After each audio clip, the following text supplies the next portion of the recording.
Parashas Miketz is a dramatic parsha. In fact, it's filled with drama from beginning until the end.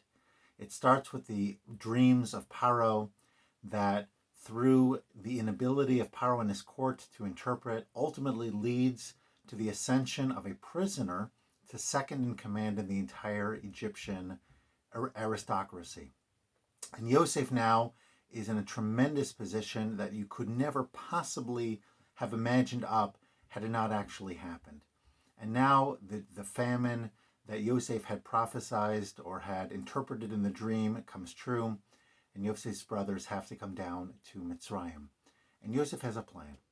And the plan ultimately is to get the brothers to come down to Mitzrayim so that he could take care of them. But there's so much more in the story as well.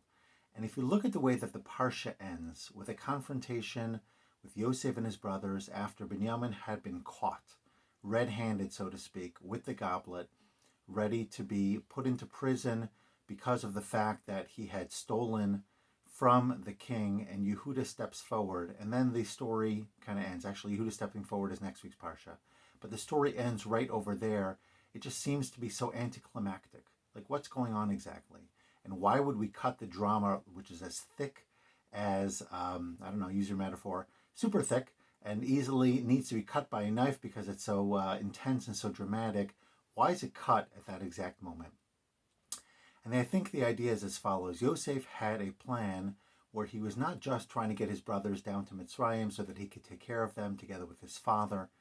Yosef wanted to reenact the entire sequence, the entire incident that ultimately led to him being despised and then sold, and the mistreatment ultimately that resulted to their father, to Yaakov Avinu, and have the brothers get it right the next time. And time and again, he drops hint after hint, and he sets up the scenario very, very similarly to what happened to Yosef when he was a younger man in Eretz Yisrael with his brothers. And this time it's all about Binyamin. And the question becomes, did the brothers learn their lesson?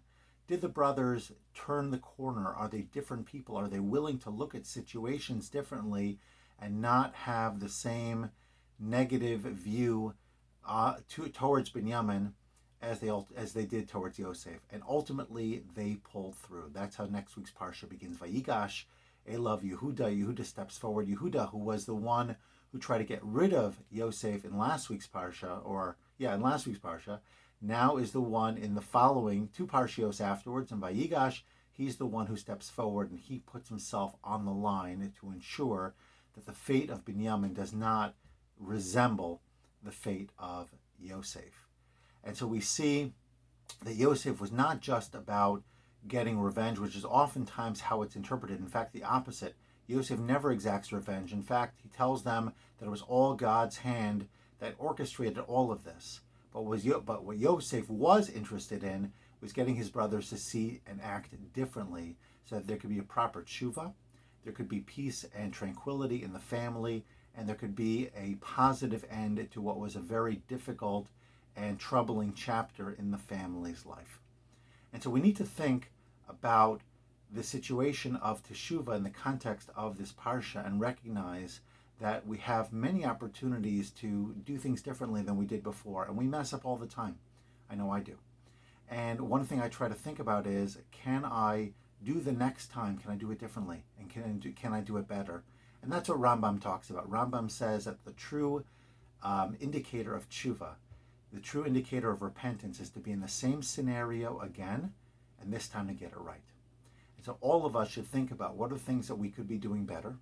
What are the things that we can improve upon, and how can we make positive, incremental, but meaningful steps in the right direction so that we can, in fact, be better people than we were the last time.